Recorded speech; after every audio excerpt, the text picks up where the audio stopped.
G'day friends, welcome to today's Whimsyween tutorial video. I got 3 tutorials I want to show you, and I want to show you in real time as well, so I won't try and chat too much at the beginning, but I am really excited because I was just playing with these off camera, just trying to get my ideas in order, and they turned out to be a lot more simple than I thought. So I'm going to walk you through those steps today, and we're going to look at essentially 10% of the actual Whimsyween challenge. Now, I haven't dedicated myself to doing this whole challenge either. I don't know how much I will get through, but I do know that I wanted to start like 3 weeks ago. So let's get into a tutorial and just kind of play together, and we can make an official start on it today.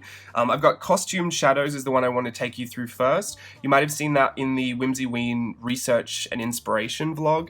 One of your PDF downloads had it just on the bottom, those kind of silhouettes that all had costumes on. So that's the prompt we're going to go through first. Then I want to go through boutique, which it was kind of an idea that I had for ghosts that went shopping, like at a luxury boutique. So that's going to be fun to put together. These two are less about drawing, as more they are about painting. So we're going to look at the painting technique that I think really helps loosen everything up and give you a better, like, quick kind of a... It doesn't have to be quick, and I shouldn't say quick because it's all relative, I guess, but I know that it really loosens me up, and I worry less about everything working out because the technique itself allows you to, you know, leave spaces and go outside of the lines and not have to cover everything up. Like, it's very, very loose, and I think it really helps in that kind of loosening up process. How many times can I say loose? And the last one I'm going to go through is candled apples, which that one is a bit of drawing and a bit of painting put together. The reason I wanted to do that, not because it's like super interesting or anything, but a lot of the times when I do these prompts lists, I do pull a lot of reference from my own personal ideas. Some of them I've seen before, like boutique was I got an email from Michaels that were like, come and check out our boutique, and I thought it was really cute, so I just pulled that, but you know, using that word to stimulate a new idea for it, or just any idea for it, I guess. But candled apples is a play on candied apples, which I think is what Americans call toffee apples. I think. I don't know. I should have checked that. But a lot of the times when I do these prompts lists, people question, what does that mean? Did you make a typo there? Like, does this mean something else? They are just open for interpretation, so if you can pull an idea from it, it doesn't need to really be anything. Prompts are just to prompt you to start. You don't really have to end up with anything that specifically speaks to those words, I guess, unless you're challenging yourself to do that. But candled apples isn't a typo, it's not a capital I, it is an L, and we're going to look at that today, and I'll just show you why I thought of that idea and what I was thinking when I wrote it. So those are the 3 we're going to get into. Let's just start. I was going to use a journal today, but I thought since it's a tutorial, it's better to show you, you know, with lines that you can see and at a size that you can see and work with. It's always like a never-ending battle with doing tutorials because obviously everything I want to do in my journals, but it's just so hard to do that sometimes when you're trying to demonstrate, because I work in an A5 or like a traveler's notebook size. It's too small, and you're so far away from the action. I don't know. Tell me if that's wrong. If you don't mind seeing it in a journal, then I guess I could just switch, but I know especially for my courses, I like to do all the tutorial heavy stuff just outside of a journal. It's just a lot easier. But if I were you, if I were watching this and I were playing along, I would just do this straight into a journal with watercolor paper, because we're going to use watercolors today. And that's what I'm really excited about too. I'm loving watercolors right now. Don't know what it is. Let's get on to costumed shadows. So there will be a PDF download as well. So if you miss anything, please check that, and there should be any, like, those references that you might need will be in the PDF download. So let's get started. This is Canson mixed media, not even Canson watercolor paper. Nothing fancy, but I do like it. All right, so I'm going to start with a line, just a horizontal line that goes across my page. I would actually start this at the bottom of my journal. So if I was doing this in a journal, I wouldn't even draw the line. I'd just start at the bottom, because I think that'd be fun, just as a little footer kind of an illustration. But I'm going to start with a horizontal line here just so we can see. Now I'm going to add 4 circles. They don't have to be anything specific, but I'm going to add one here. I'm going to go up a little higher for the next one, kind of evenly spaced out. I'm going to go just about the same height as this one over here, and then we'll put a really little one down at the bottom. This one's going to be a cat. You can see all of these lines are really, really sketchy. You do not need to worry about these being good shapes or good lining. You're going to cover it all up with paint anyway, so it doesn't even matter. You might even want to do this in a like a colored pencil so that it will completely disappear when you paint it. But again, just so you can see, I'm going to do it in lead pencil today. And this is nothing fancy. It's a Ticonderoga number 2 pencil, literally a school pencil. The next thing we're going to do, from these little circles, we're going to draw a stick, just a vertical line all the way down to our horizontal line here. So at the moment it just looks like 4 lollipops on a page. These are our bodies. We're essentially drawing stick figures today, so it does not get more simple than this. They're all really, really simple shapes. For the first one over here, we're going to have a little witch. So let's just draw a line across her head, just a flat line, and a really long pointy triangle. I like to make this one really thin, I just think it looks more fun. Then on her little circle here, this is her face, we're going to draw a little pointy triangle off to the left-hand side.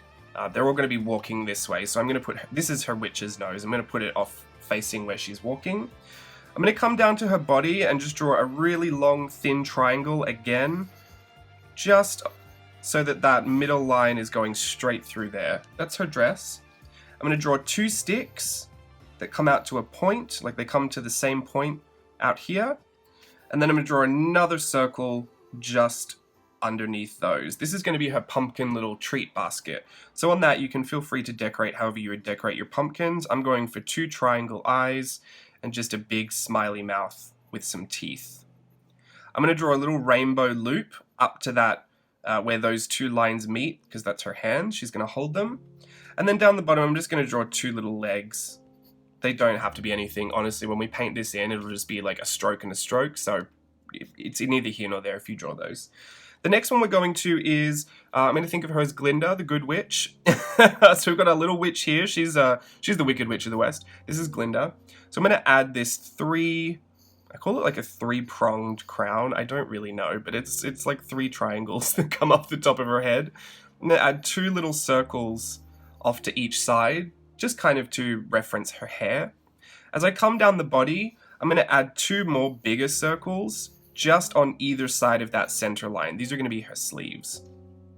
From there, I'm going to leave a bit of a gap, like I'll just run a little body down 2 train tracks down the middle, and then I'm going to draw a big rainbow that comes down to our bottom line. This is her big gown. She's going to have it hit the bottom line, so she doesn't need any feet or anything. From there, I'm going to draw 1 stick from this circle and 1 stick from this circle. She's got 1 hand facing forward, 1 hand facing back. Out of the forward hand, I'm just going to draw this really long wand with a nice big wonky star at the top. If you are having trouble controlling your drawing too much, like if you feel like it's just you're trying to tighten everything up and neaten everything up, hold your pencil further back, you'll find it hard to overcorrect. So just a tip, if you do feel like you're laboring over this process, it doesn't need to take longer than what we're going through here. It should be like a couple of minutes. The shapes will all look crazy, but when we paint it in, you'll get the idea. So next one, we've got this little guy over here is going to be our bunny rabbit. The reason I chose these specifically, by the way, is because the shapes are really, really simple, but they're effective in a silhouette. If you chose, Elvis, you might be able to get the hair in there, or maybe you could get the bodysuit, but in a silhouette, it wouldn't really read like anything other than just a regular body shape. So when you are choosing, if you want to do other characters, when you're choosing what costumes they wear, find something that would make a really interesting silhouette. So, big ears or big tails or, headpieces, like a witch's hat. Hats are really great for this. You probably want to put a hat on everything just so it helps kind of sell the illusion when you color it all in. So from here, I'm going to draw 2 really big leaf shapes for the bunny ears. I'm going to add a few whiskers off to the side, just 3 on each side, 3 little dashed lines. His body is going to be a teardrop shape. I just want it to be a teardrop shape so it looks like he's got a big bunny suit on. So I'm going to put a little ball of fluff off to the edge of that bunny suit. And again, 2 little stick legs down the bottom. This hand, he's only going to have 1 hand. We'll just pretend his other hand is by his side. But this hand is going to connect to this hand here. And just going to put a little circle where they connect so it looks like they're holding hands. That's it for our bunny. The last thing we've got is a little cat. So on this little circle down here, this little lollipop, I'm going to add 2 triangles to the top of the cat. I'm going to add a big circle off to the right hand side of this line. So this is the center of our cat. I'm going to add this big circle off to the right hand side so that it finishes on the bottom here. That way I can just connect them up, and we've got a little cat's body here. I'm going to add a big S to connect down to the bottom of this this big circle we did, and that's going to be our cat's tail. And we are done. That is literally everything for the drawing part of it. Again, please reference the PDF if you've missed any of these shapes, because I will be sure to put this, a reference like this, just the lines, in that PDF. The next thing we're going to do is paint it. Now, there are 2 versions you can do. I think I'm just going to do the one that I prefer, but I'll show you the other one as well in, I guess, the PDF. I could show you now, but I feel like I'm going to show you everything else we've got going on. So let me just explain it, like it's going to be a secret anyway. There's one version where you could color in these characters themselves, or there's another version where you could flip it and just color in the background. So you've done like a negative fill, and all of these would stay kind of white.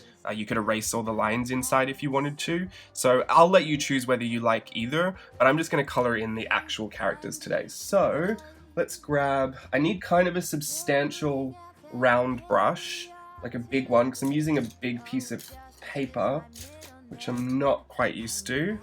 Usually I do these quite small. Let's just see if this one will work.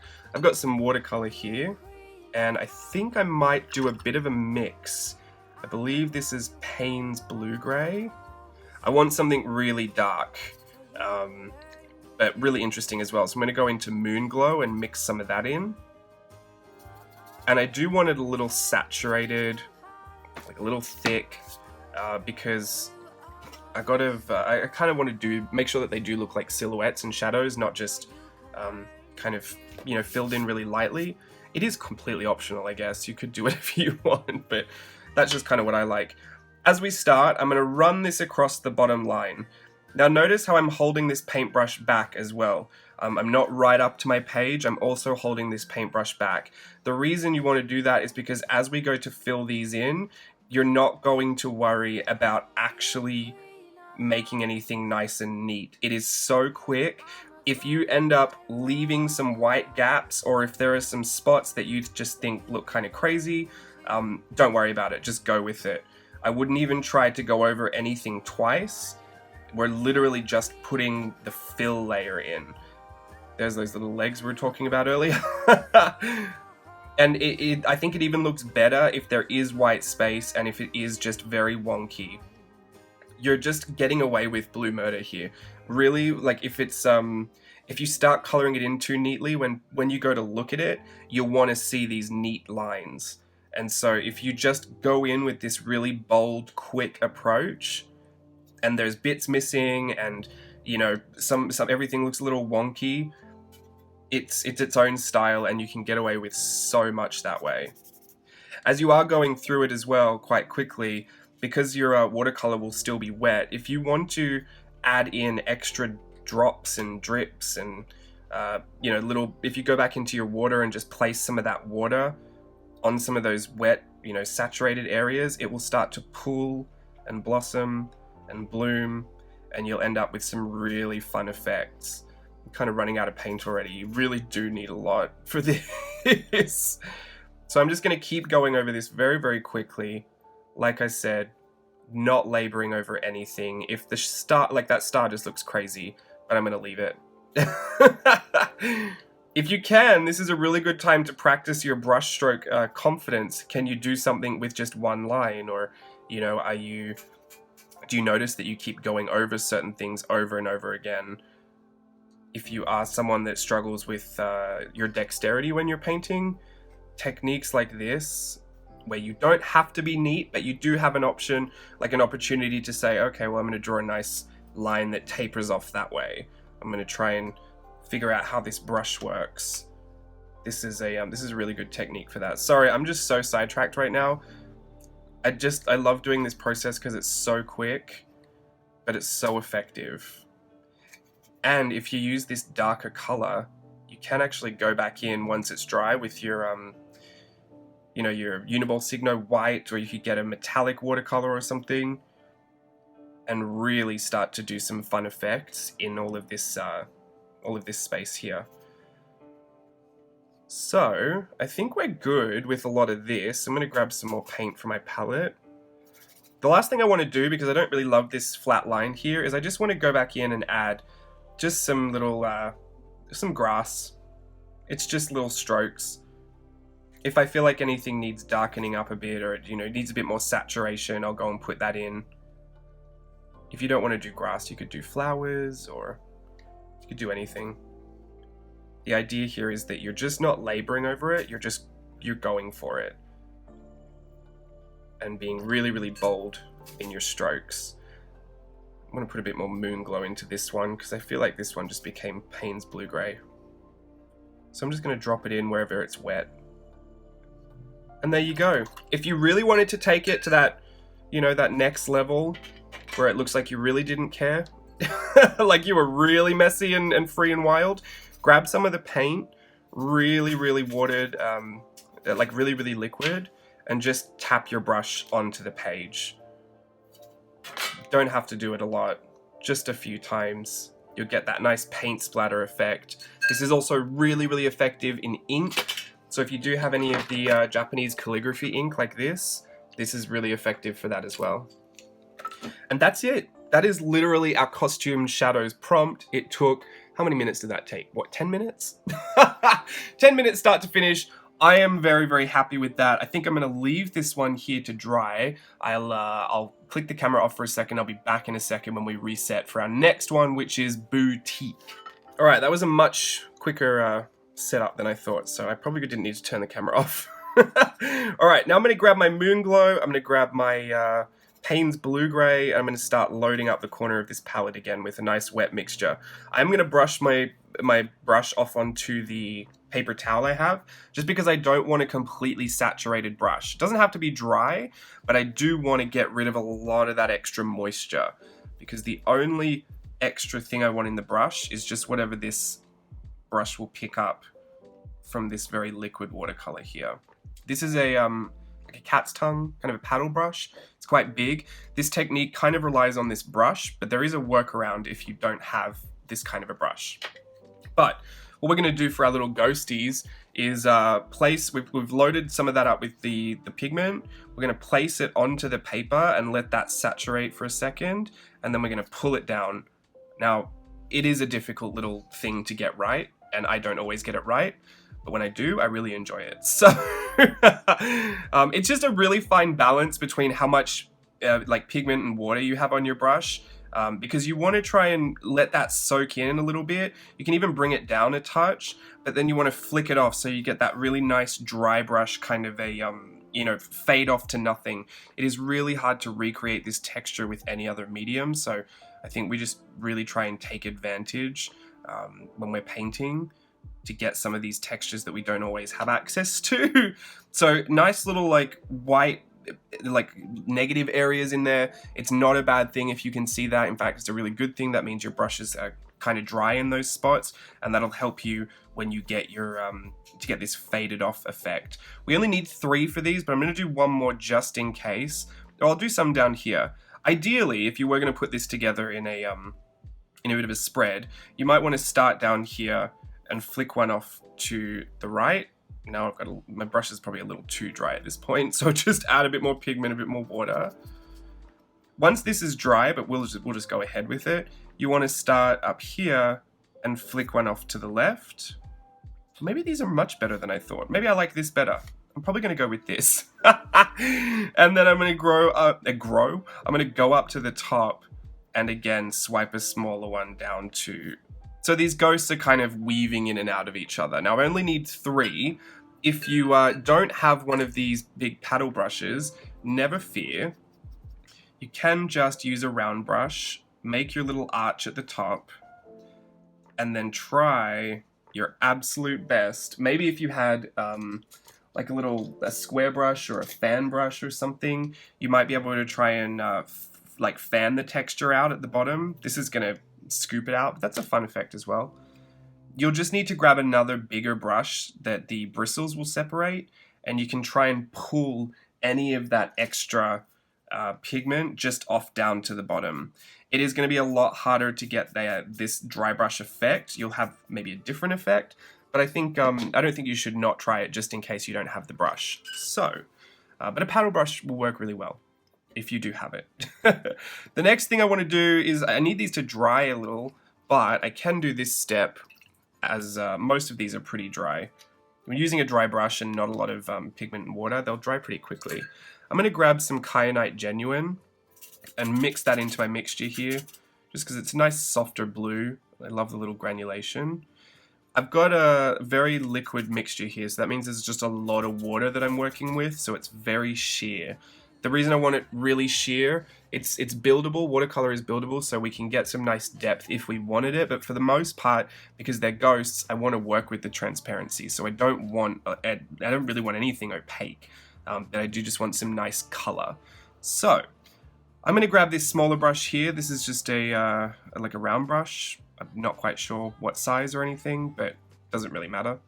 The first little ghosty, little fashionista ghost that we're going to do, I want to put arms on them because they're all going to be holding little purses.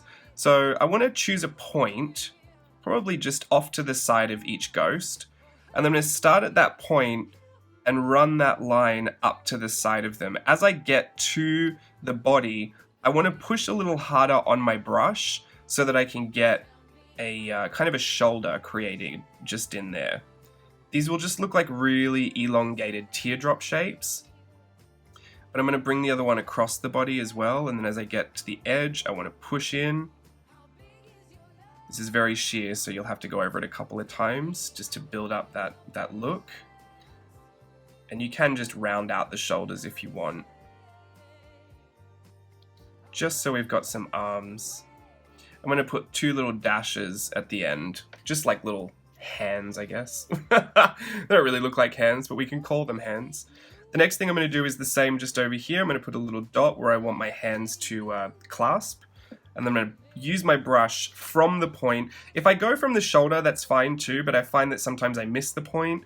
And I just find that because you're working with like a round brush, you can start with that tapered, like that really thin edge, and then you can push in to get a much thicker edge, and it just naturally does it for you. It will naturally soak into that page where you need it to, and you'll just have an easier time finding that shape. So these are going to be the arms. This one over here, just up to the other side of the body, pushing it in. My colors are all blending together now, but that doesn't matter. They'll just give me a new mix.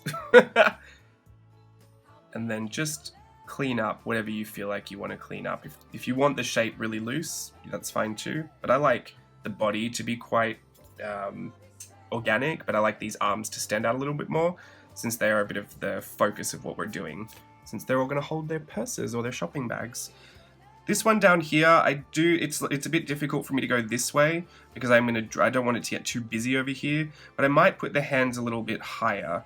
So I'm going to put that over there and less of a diagonal arch and swoop up to the side, just more of a crossbody, bit of a pose. I don't know who would hold their shopping bags like this, but if it's not clear by now, we're not really working with reality, so so we're pretty free to do whatever we want. I got my little hands there.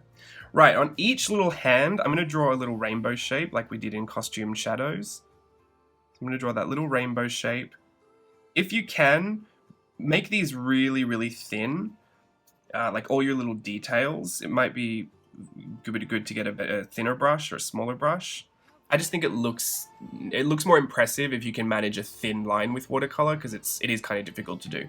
It's not imperative, but it might look nice. The next thing I'm going to do, should I give them all the same bags? In my example, they've all got different. I'll give them different bags. Why not? We're here to learn, right? We're here to have fun. We're going to push ourselves today. All right, I'm going to make my mix again because I'm running out of all these colors. Again, I'm just going to really water that down. Payne's Blue Gray, Moon Glow, and Kyanite Genuine, all Daniel Smith watercolors. Really, really fun. This one I'm going to draw or paint a rectangle and just fill that in. Again, it can be quite sheer, quite transparent, because The ghosts are transparent. I'm going to imagine that everything they're holding is transparent too. It's just a whole ghost affair. When I get to the top of this rectangle, I'm just going to put little triangles up the top, so it looks like a little trick-or-treat bag, or like a brown paper bag. And I'm going to draw a little logo on there, little Chanel bag logo, why not? They're at a boutique, right? These are very rich ghosts. The next one I'm going to do is a rectangle sideways. This is going to be a little envelope clutch. I actually like to do this any time of the year, this kind of a bag style. It's kind of my favorite to draw if I'm going to draw a little handbag. Just think it looks fun, little envelope. But first I want to put down my base, and then I'll come back over and do the line work in a bit of a darker watercolor. It's still not dark, and I still don't really want to line anything with black, because I'm just working with all these transparent layers first. And down the bottom, what should I give her down the bottom? So what does she want? It might be a he too, I don't know. I think the one I drew in my sample was an egg shape, but I don't know if I want that. Yeah, let's do an egg. Let's just make it different. She can be holding a little Fabergé egg bag. Again, very rich ghosts. You'll notice in costume shadows we're being very, very loose, and in this one we are being a little bit neater about how we draw our little shapes. We've got the really organic look of that dry brushed kind of body, but when we're drawing all our little shapes and details, I think it's nice to have that contrast between them. Don't let that stop you though. If you still want to go like crazy from the first costume shadows tutorial into this one, take the style and bring it into this one too. It really doesn't matter to me, as long as you are having fun. Now I'm going to let those dry, and while those are drying, I'm going to grab my pencil again. I'm going to draw 2 circles just on the outside of each, like on the outside. I don't want them so close together because I find that looks a little crazy, but I do want them relatively big, and I'm just going to run over them a bunch of times. You can soften this blend out if you want and do some nice shading, but also this really crazy line look is really fun too. So I'm going to put the eyes on all 3 of our little ghosties here.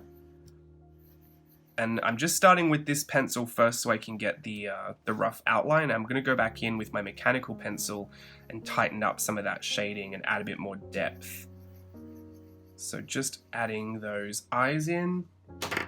I do want to grab my Pilot OPT mechanical pencil, and this is where I'm going to just darken up just the part that is just the innermost part of this circle. I don't want to darken up the whole thing. I just want to add an extra little bit of depth to the innermost part of this circle. And that'll look like that really sinks in. And it's a bit of a Tim Burton look and effect, which you know I love. So just grabbing that, pushing a little bit harder. I do want it to be darker. Got a bit of a glare here, so I can't tell if this is being darker or not. It's really interesting lighting today. It's gone overcast, and it's just never like that here in California. It's struggling. My whole art has changed. All right, I think that's going to be good for us. Now, whilst we can move on to other things, sometimes it's good to do one thing that needs time to dry before you move on to another, so you're just being a bit efficient. I'm going to grab a white gel pen that has run away from me at this point. That's right, I've got plenty over here, but watch me pull every single one that is empty. Oh, this one looks like it'll work. I'm just going to rub it off here. I'm going to fill the eye with the white gel pen. So just filling that circle in. Of course, this is not going to work. Why? Why did this happen? The problem is if you don't get this white gel pen to work the first stroke, the ball will push into the gel and you'll forever have the streaks. You have to kind of let it dry and then start again. Otherwise, you'll be trying to change your pressure when you're drawing just to fill in that one streaky area, and then it'll make a streaky area in another spot. So it's a little temperamental. I'm gonna have a sneezing attack in a second. I feel my allergies coming on. It's all year round allergies with me. I don't know what my problem is. Yeah, that one, she's just going to have a streaky eye because there is nothing I can do about that right now. Next, I'm going to grab an even smaller little brush, and this is where I'm going to start to add my details. Please feel free to add any kind of fun details you think would work great with these. I'm kind of just going to go with the ones that I did in my example, so I'm going to add a rainbow to the top of her, just in my watercolor, still working with that transparency so it doesn't have to be really, really dark. And I'm going to have little cat ears. You know when everyone used to wear these little cat ears with the gems from Claire's? They had little flowers on them and little gems and just these decorated metal headbands with cat ears. I feel like it's a very Gossip Girl thing, so of course, at our little ghost boutique, we're going to have those. And she's going to be in here with those headbands on. So there's her headband. On her little bag here, I'm just going to draw the Chanel backwards C's. I do need to make this a little bit darker so I can see it. And on the backwards C shapes, and our little Chanel logo, I'm just going to bring down some of that shape into like a drip. I do believe Chanel did have a collection that featured these drips. So this is not new. This is not like my Halloween take on Chanel. I have seen it before. I just don't know where I saw it. Maybe it was fake. But it really goes well because it's Whimsyween, right? Now at the top of the bag as well, I'm going to add just some little triangles behind the ones that we did, just to imply that that bag is three-dimensional. And I want those to be a little darker than the ones in the front. So that's everything for her. The next one we've got, he was wearing a hat. Was this a guy? I don't know what this is. These are genderless ghosts, so whatever you want them to be. I'm going to run this line straight across his head. Just a really simple line. And then a rectangle that just captures the top part of his head just here. He'll have a little flat bowler hat kind of a thing. And I like that for him. I'll let that dry because I do want to put a band on it. But whilst that's drying, I'm going to add a triangle, upside down triangle to this little envelope clutch we've got over here. And then I'm going to take this line out to the side. And that's how we make our little envelope clutch. So a triangle at the top and then lines halfway through that triangle out to each corner. Makes a nice little envelope clutch. I'm going to draw a little circle in the center there with 3 little prongs just coming off the bottom, and that's going to look like a little skull. We hope. Working kind of small, it's hard to make anything look like anything, but the 3 prongs might help. The last little bag I did down here, I just did another triangular pattern, and I just added the darker color to the bottom to make it look like it was separated from the top. So that's what we'll do for here, and just add a little crack off of one of those triangle peaks. Looks like a little Y. So there, I think... Oh, we just forgot to add his little headband. Oh, and she's not even got the rest of her stuff on. What am I doing? I'm not talking about anything right now. I'm lost. I'm looking over at my example thinking, yeah, it's finished. No, I haven't done it on here. I'm going to add a nice scarf. So we're going to get this to go just underneath her eyes. I'm wondering... Yeah, I'll do it. I don't know. Maybe... Yeah, I'll put a little dot here. I'm just going to add these 2 little leaf shapes that connect to that dot. And that can be a little scarf. I did have glasses for her, some cat eye glasses, but I didn't actually try these on my example. So let's just hope these work. And put some leaf shapes around her eyes. I'm gonna have to be very careful. This is why it's hard for me to teach sometimes, because I move my paper on my journal constantly. But I know it's terrible when you see that happen in a sped up version, because it's like you just see the journal flipping everywhere. You can't really see anything. I guess it's not so bad when we're going real time. But here are her little glasses. Don't love them. But you know what? They're on there now. So we're going to learn to love those. Maybe they can be a new style that only these rich ghosts know about. I'm going to add a little band just across the top of that hat, just for another little bit of detail on him. And that's it. That is literally it for our ghosts, except the very, very last part, which is this little zebra disposable brush pen. I'm going to put 2 little dots in their eyes to the top. I'm going to put them in the top of their eye, their like white eyeball area, just so they're all looking up to where they're flying. And that is a wrap on our little boutique ghosties. I hope you enjoyed that one. I know it's a little odd, like it's not, maybe that's not for everybody, but I hope it does get you to think about sometimes you don't have to be able to draw something if you can use the like your tools to help you get half the way there. That's why I like to use stamps for a lot of my illustration, to stamp that out and then work on top of it. But sometimes even the tools themselves help inspire a new kind of a direction. So just keep that in mind if you are feeling a little stuck at some point with drawing or you know, coming up with those ideas. Sometimes this is why playing with your supplies and just using them, pulling out a brush you've never used before, pulling out a different type of medium you haven't tried for a long time, can reinvigorate that process for you and help you come up with not even a new idea, but a new direction to go in, which is definitely what happened when I used this big paddle brush. I thought, oh, instant ghost body, and I didn't have to draw it. In fact, I couldn't have drawn that.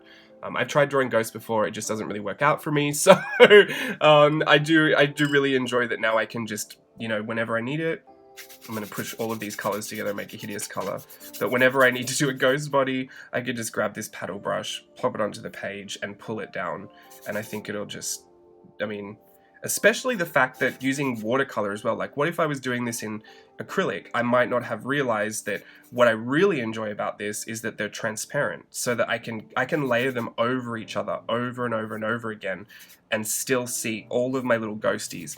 In fact, if you didn't even want to put all the extra little details for the boutique on, let me just dry this for a second. If you didn't want to put all of the little ghosty, you know, accessories on, you could just add all of your little eyes to these and it would be just as effective. Do you know what I mean? Like all of these could have their own little eyes, and this would be the quickest little journal page you've ever done in your entire life. You could even change all the eyes on each of them, but you know I'm not going to do that right now. I don't even know why I bothered showing this part. I've done such a horrible job. That could have been a nice little spread. No, it's fine. But you get what I mean. You can just, you know, if you didn't want to use the white gel pen, but you had a paint pen, you could experiment with doing that. Maybe you gave them actual faces, or maybe you wanted these to have, you know, an opening, so it was like one of those ghost costumes with the sheet, but you've got the face cut out, so you actually put a real little face in there, but the body itself has disappeared into nothing. Perhaps you just want to use this because you love doing patterns and you think this would be a really fun place to practice all of your patterns, and all of your patterns could cross over one another. If you could bear to look at it like that, I mean, I think my eyes would go crossed as soon as I start crossing them all, but it might be a fun thing to do. I'm not quite sure. Maybe they could all have hats on if you're doing another prompt, and you know, witchy ghosts or bunny ghosts, or you could put any kind of an ear on there and have a ghost essentially. So not so much like let's create this, but hopefully just seeing that, you know, now that you have access to a ghost body you can do in like a second, hopefully that helps you with some of your ideas. The next one we're going to set up for is candled apples. This one's going to be a little painty, a little sketchy. I was going to say, I was trying to find the word for illustrated. Wow, I'm just not coping today, am I? So let's get our pencil out. Hi guys, sorry, this is James from the future doing the editing, and I didn't realize, but the light blew out. It overexposed through a few minutes of this next clip, so please refer to the PDF to get a better look at the shapes we drew. The first thing I want to do is I kind of want to set an area for myself. So I'm going to add this really flat oval shape at the bottom of my page, just so I know I don't want to go outside of this, because I want them to all be very close together. The first thing I want to add is a big circle in the middle. Then I want to add a slightly smaller circle below that and crossing over it, and then an even smaller one down there. These are going to be our apples. At the bottom of each apple, I want to add just a little base. So again, like our flat oval, I'm going to add the flat oval base just down there. I would recommend sketching this in again in a light pencil or something you might erase before you start, but just to show you where everything goes, I will sketch it out in graphite. I will, however, erase some of the lines I don't want to see. So I don't want to see, this is essentially our apple at the back, so I don't want to see it cross over this apple in the front. So I'm going to erase whatever is in front of that apple. I also don't want to see it cross over this one because this one's in front as well. And can you see how we've just ended up with the base for all of our candled apples, but we don't actually have to draw anything crazy. You could leave this base area in, but I'm going to erase that as well because I don't want it. You could essentially see it as a plate that they were sitting on, but I'm just going to draw some shadows, so I don't really want them on a plate. There we go. From here, I want to take a straight line through the middle of this apple here, and I'm going to draw parallel train tracks. Quite thin. I don't really want a thick candle on top, but I guess you could play with the proportions. That would make them all really interesting and different.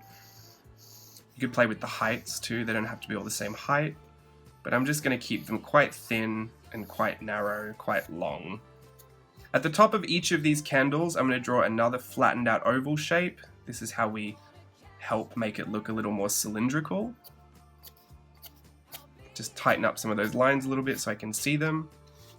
And I'm going to add a little wick, which is just a little dash to the top of each candle. Oh, here comes the fire engine. Should I wait for it to pass? We live right near a fire station, so they serve the whole area, and they're always on the road. I get nervous every time. That is pretty much everything we need as our base. I'm hesitant to show you where to draw in all the wax because they are going to be melting candles. So let's just put it in there just in case. But you don't really need to know how to draw wax, I guess is my point. Because like we did with costume shadows, we're going to paint it in. So you really just kind of need the outline. We're going to put a bit of wax at the top. So we'll just droop some over. And we'll just focus on the top parts, as if you're drawing long bunny ears on the side. And then where they meet, the base of this candle meeting the apple, we're going to have some wax coming down there as well. So do you need to explain how to draw drips? I'm not quite sure. They're just long squiggles. I don't know, just vary them up, I guess, but we're going to paint them so loose it doesn't even really matter. In essence, that is fine, but you'll see on the PDF. I'll make sure to put one of these sketches in so that you can see what we're kind of working with at this point.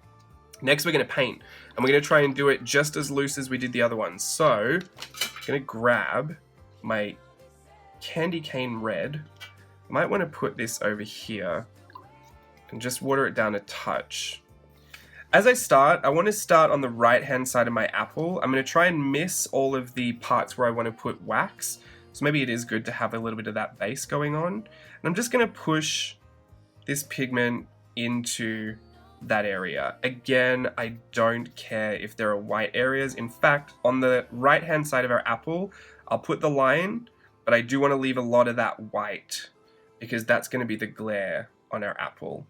And then I'll fill this area down here as well, also leaving some white space just so we can see that is indeed a glossy toffee apple. I might even want to add some more pigment onto the left-hand side just to make that contrast really different. And then if you feel like it's all too flat, drop some clean water in there, and that will help separate some of that pigment, give you a nice watercolor effect. We're going to do the same thing on this apple over to the right.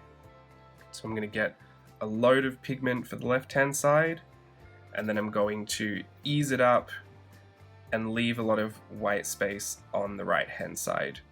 Essentially, you just want it all darker on the left and lots of white on the right. I knew it was going to rhyme before it came out of my mouth, and I was like, do I say it? Do I say it? it? Do I say it or acknowledge it? What am I doing? Because I couldn't think of another word at that point. It sounded so naff. All right, there you go. That's my rhyme for today. The back one, I'm gonna add a bit of this garnet watercolor to my red mix, just because I want it to be a little darker so it doesn't all blend in. And here's the trick for when you are doing this loose effect. As I'm going to put in my color, so I still want it darker on the left-hand side and then lightening up as we go off to the right. But I want to skip like a tiny little white outline so that I don't actually hit this apple. And the same thing on the other side. I don't want to hit that apple either. I want there to be some separation between them. And if I do get this paint over this, if it all connects, I find that it doesn't look separated and they all look like one big blob of a shape.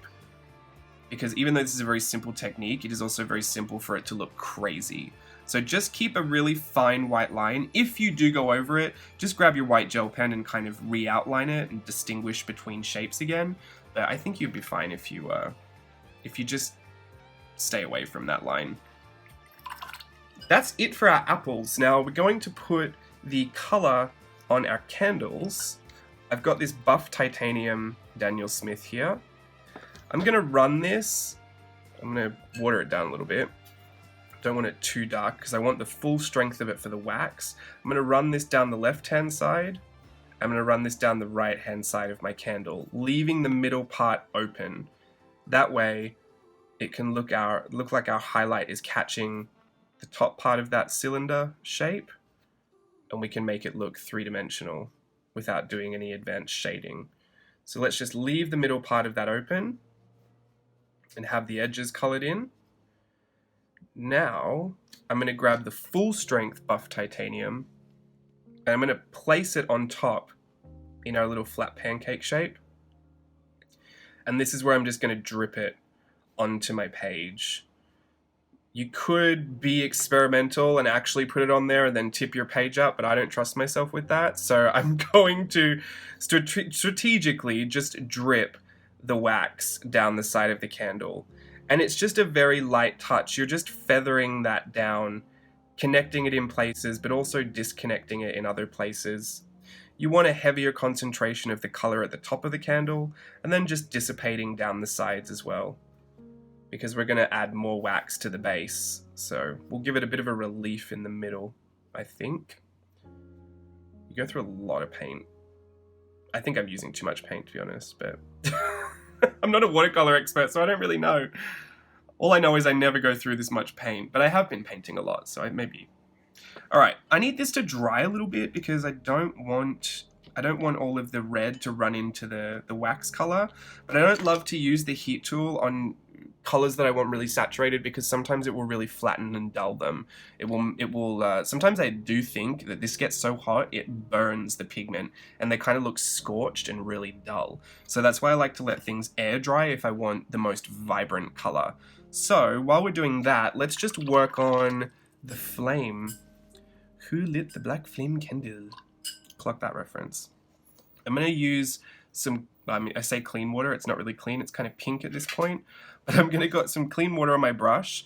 I'm going to draw the longest line of water, really thin at the top, and then coming down wider at the base to catch that wick. The reason I want to draw it in water first is because I want a really organic looking, flame. And I think if I just drop some of this, I don't know what this color is. It's a yellowy orange. If I just drop some of this yellowy orange at the base and just keep tapping it, it will float its way up to the top and give me a really nice tapered effect. See that? I just want it to dry like that. That's all I want. Don't do anything. Just letting that pigment float into the saturated page. Maybe sometimes you do want to help it along a little bit, but you do want most of that color to be heavier or more saturated at the base. And if you find that it's not feathering out a lot, just add a bit more color to the bottom.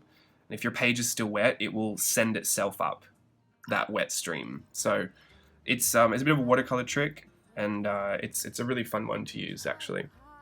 I'm going to do the same thing with this candle wick over here. My water is pink. I would recommend getting fresh water for this, just so you didn't have any light staining on the page, but I don't think it's going to be too much of a problem, because it didn't seem to be a problem in the first one. Oh, see how that one literally just shot up the top there? That's because my page was a little bit more wet, so it had a lot more water to travel through. But you can, whilst it's still wet, soak up some of that extra pigment and help it go where you want it to go. So watercolor does have a mind of its own, but if you play with it enough, you'll get to know some brands or some pigments you can manipulate easier than others. And it's all the trick of where you place the water and then how you run the pigment through it. But there is a point where you start to overwork it, and I love to get to that point.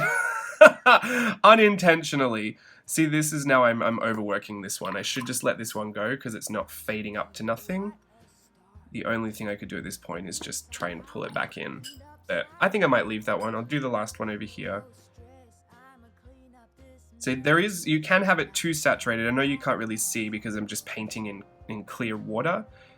But if you find that it's made a little puddle on your page, just take your brush and blot it off onto a paper towel and then run over it again. That will pull up some of that excess water into your brush. And that way the page will be saturated, but there won't be a puddle of water on there. And that's an easier way to control how quickly it sends itself up that stream. And then if you find that it's not traveling as far as you want, clean off your brush, dry it off a little bit, and then just start working that into the saturated page. Just be careful you don't overwork it, because then you'll start to do what I do again, and it won't work out great. It's all learning.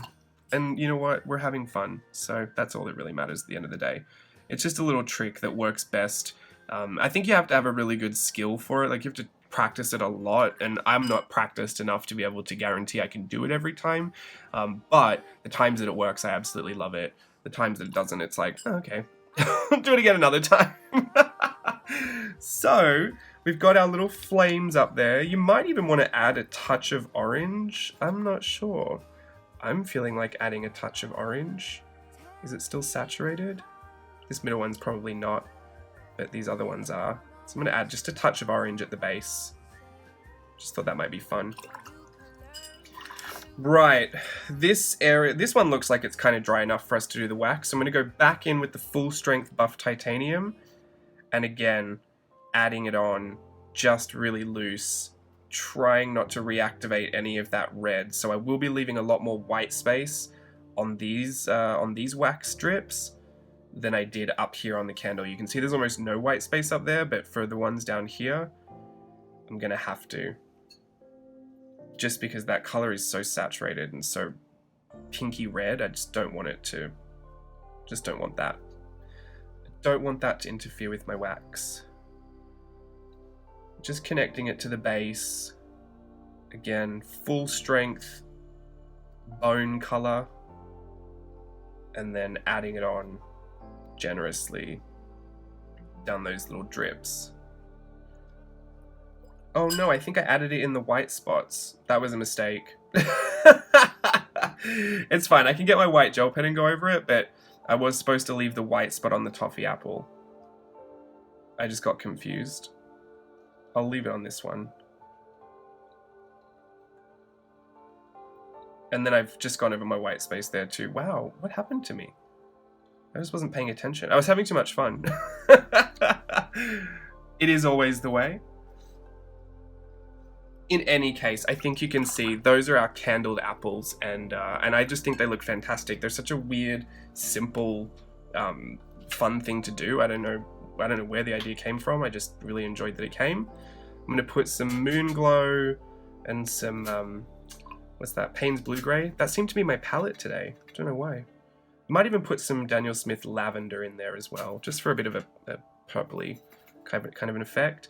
And I'm going to grab this color and just add it to the bottom and swoop it out on the bottom right hand side of each of the bases of each of my candled apples. This will look like shadows. And you know why this doesn't work?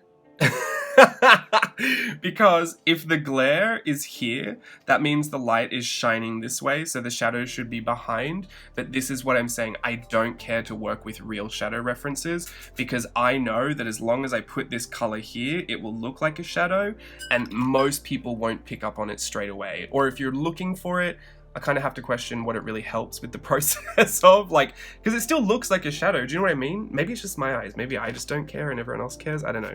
But that's why I, you know, it's not a big deal for me. But in any case, this is our candled apples. We've done costume shadows. Loved these. We can add, you know, white paint marker and patterns and metallics, all kinds of fun stuff, or we could do the inverted coloring version of this. We did our little boutique ghosties, which was a really fun technique to look at with the paddle brush, and then we did a nice little illustrated watercolor portrait of candled apples, just so we know that I didn't make a typo, and that is exactly what I meant, candled, not candied. Although technically they're both. So I'm going to pop these in the scanner. I will create your PDF again with those references that I think you might need. I hope you enjoyed this start to Whimsyween. I'm super excited to get into it and see where we might go. I think I'm really into this style of painting and drawing right now, so I'm feeling like a lot of it will be in this kind of loose watercolor direction. So that's where I'm at right now. I couldn't promise you anything, because who knows what I'm going to do at the end of the day. I might just collage the whole thing together and call it a day. I don't know. I'll just go with whatever I feel like. But that is it. This is also your last video other than the studio vlog for playtest 2. So I hope you enjoyed that. I didn't plan on doing a tutorial. I was just gonna paint and play, but I thought you might want to get involved and give yourself a really great head start to Whimsyween if you were gonna join us this year. There's no pressure to join. I myself don't do all the prompts. It's just a prompts list to get everyone excited, and my own kind of answer to Halloween, just because I don't get down with all that scary stuff. I like to keep it very light over in these neck of the woods. So if you're going to join us for Whimsyween, I can't wait to see what you do. There's hashtags, there's everything. I mean, I'll put it in the post, but Whimsyween 2K19. Hope you enjoyed that. I'll be back again very, very soon for your studio vlog, and then I'll see you around on YouTube. So thanks for joining me today. Bye.